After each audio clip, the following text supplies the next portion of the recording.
وزارت بهداشت افغانستان میگوید شماره قربانی‌های بمبگذاری مرگ طلبانه در مرکز ثبت نام رای دهندگان به 57 نفر رسیده، شماره زخمیان از 100 نفر بیشتر است.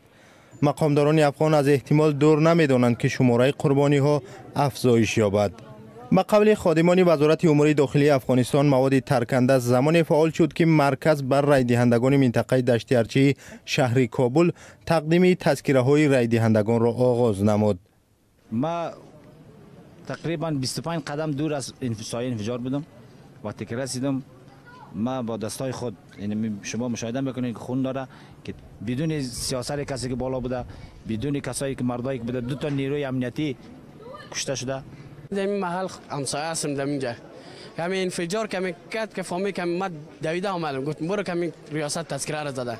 همچنین دویده آمدم که اینجا یگان 20 نفر زخمی مرد زن از این خود کشکشک کرد میرفت. دیگه اینجا که آمدن که زخمی ها سر در سر افتیده بود، سر در سر که مادر که فهمیده که خود شهید فهمید اولادش در بغلش. پرزیدنت افغانستان اشرف غنی حمله روز یکشنبه را محکوم نموده افزوده است که این عمل نمیتواند روند دموکراتیک کشور را ضعیف کند.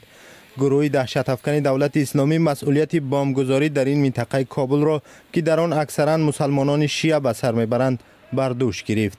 در افغانستان تخمینا 10 میلیون نفر حق آوازدهی داشته. حکومت برای انتخابات پارلمانتی تیر ماه سال روان بیش از 7000 مرکز رایدهی تشکیل کرده است. مذهبداران افغان اعتراف میکنند که نگرانی امنیتی میتواند بر روند انتخابات تأثیر گذارد. طالبان و بعضی گروه‌های دیگری مخالف حکومت افغانستان که بعضی گوشه‌های این کشور را تحت نظارت گرفتند، امکان دارند انتخابات را خلل‌دار کنند.